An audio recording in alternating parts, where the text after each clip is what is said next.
Hello दोस्तों, आइए आज हम एक बहुत ही पुरानी कहानी सुनते हैं। किसी नगर के पास एक पहाड़ी पर 3 पेड़ रहते थे।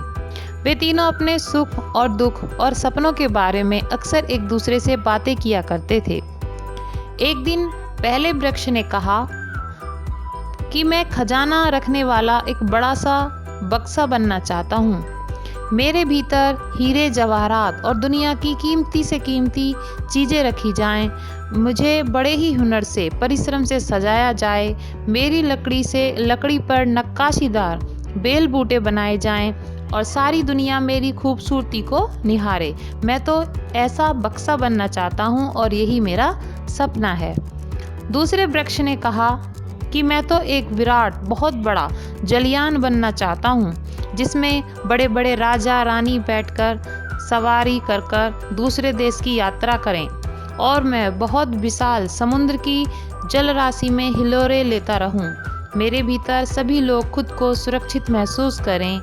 मैं तो यही बनना चाहता हूं और मैं ये चाहता हूं कि लोग मेरे द्वारा बनाए गए जलयान पर बहुत ज़्यादा यकीन करें। उन दोनों की बात तीसरा वृक्ष सुन रहा था। तीसरे वृक्ष ने कहा, मैं तो इस जंगल में सबसे बड़ा और सबसे ऊंचा वृक्ष ही बनना चाहता हूँ। लोग दूर से आए, मुझे देखकर पहचान लें और मुझे देखकर ईश्वर का स्मरण करें। मेरी जो ऊंची ऊंची शाखाएं हैं वो इतनी ऊंची हों कि ऐसा लगे कि स्वर्ग तक पहुँच रही हैं। मैं संसार का सर्वश्रेष्ठ वृक्ष ही बनना चाहता हूँ। ऐसे ही सपने देखते देखते कुछ साल गुजर गए। एक दिन उस जंगल में लकड़हारे आए। लकड़हारे के साथ और भी 2 व्यक्ति थे। उनमें से जब एक ने पहले वृक्ष को देखा तो अपने साथी से कहा, ये तो जबरदस्त वृक्ष है, देखो इसे बढ़ई को बेचने पर बहुत पैसे मिल सकते हैं। और उसने पहले वृक्ष को काट दिया। वृक्ष तो खुश था क्योंकि वो सोच रहा था कि बढ़ई मेरी लकड़ी से जरूर कोई खजाने का बक्सा ही बनाएगा, क्योंकि वह चाहता भी यही था। दूसरे वृक्ष के बारे में लकड़हारे ने कहा कि यह वृक्ष भी बहुत लंबा और मजबूत है। इससे कोई बड़ा जहाज बनाया जाए तो बहुत अच्छा बनेगा। इसे जहाज बनाने वाले को बेच देंगे। और दूसरा वृक्ष भी खुश हो गया क्योंकि वह भी यही चाहता था। उसको लग रहा था कि मेरा सपना पूरा होने वाला है। लकड़हारा जब तीसरे वृक्ष के पास आया तो वह वृक्ष भयभीत हो गया कि अब मुझे अगर काट दिया गया तो मेरा सपना पूरा नहीं हो पाएगा। एक लकड़हारा बोला उस वृक्ष को देखकर कि इससे कुछ खास चीज नहीं बन सकती, फिर भी हम इसे काट के ले चलते हैं। और उन्होंने तीनों वृक्षों को काट दिया और अपने साथ ले गए। पहले वृक्ष को एक बढ़ई ने खरीदा।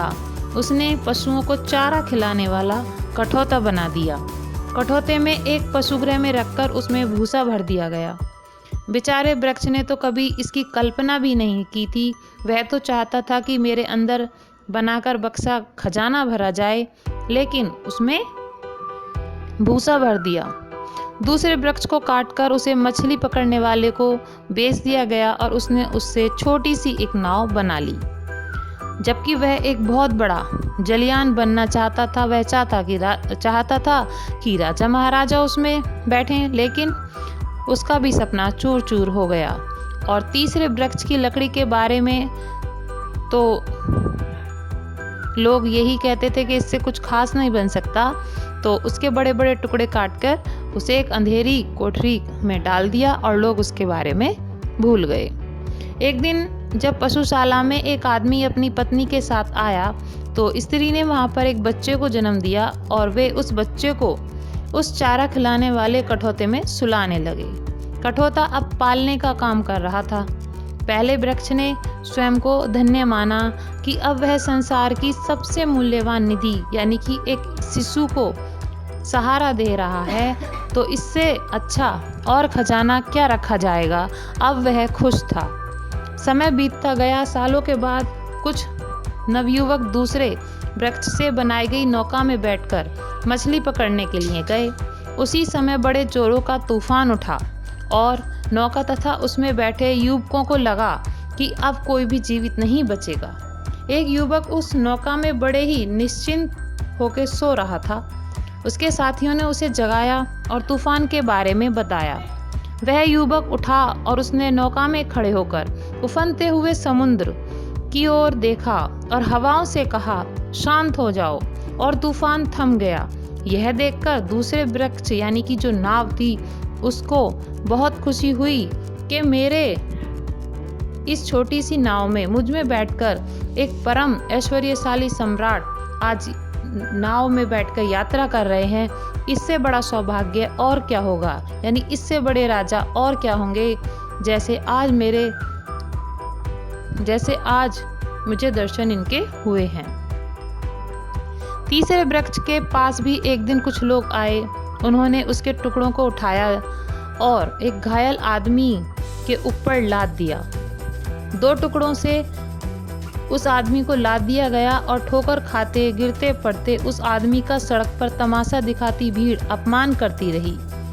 वे जब रुके तब सैनिकों ने लकड़ी के सलीब पर उस आदमी के हाथों में पैरों में कीलें ठोककर उसे पहाड़ी की चोटी पर खड़ा कर दिया। वे 2 दिनों के बाद रविवार को तीसरे वृक्ष को इसका बोध हुआ कि उस पहाड़ी पर वह स्वर्ग और ईश्वर के सबसे समीप पहुंच गया था, क्योंकि उन 2 लकड़ी के लट्ठों पर ईसा मसीह को सूली बनाकर चढ़ाया गया था। सब कुछ अच्छा करने के बाद भी इस तरह जब तीनों वृक्षों से जो वो चाहते थे उनके वो सपने पूरे हो गए। उनको एक पल को लगा कि हमारे सारे सपने टूट गए हैं, लेकिन जब ईश्वर ने उनके लिए सोचा था, जब उनको मिला तो वो खुश हो गए। सब कुछ अच्छा करने के बाद भी जब हमारे काम बिगड़ते जा रहे हों, तब हमें यह समझना चाहिए कि शायद ईश्वर ने हमारे लिए कुछ बेहतर सोचा है। यदि आप उस पर यकीन बरकरार रखेंगे तो वह आपको अपनी नियामतों से ज़रूर नवाजेगा। प्रत्येक वृक्ष को वह मिल गया जिसकी उन्होंने कभी ख्वाहिश की थी, लेकिन उस रूप में नहीं मिला जैसा वे चाहते थे। हम नहीं जानते कि ईश्वर ने हमारे लिए क्या सोचा है या ईश्वर का मार्ग हमारा मार्ग है या नहीं, लेकिन हमें उसका जो मार्ग है वही सर्वश्रेष्ठ मार्ग है। इस बात पर विश्वास रखना चाहिए। ईश्वर हमारे लिए जो भी सोचते हैं वही श्रेष्ठ होता है। हमें ईश्वर की दी हुई चीज़ों में संतुष्टि रखनी चाहिए और हमेशा खुश रहना चाहिए। तो दोस्तों, अगर आपके पास भी कोई अच्छी कहानियाँ या अच्छे थॉट हैं तो प्लीज़ मेरे व्हाट्सएप नंबर पर भेजें या मेरी ईमेल आईडी पर भेजें। धन्यवाद।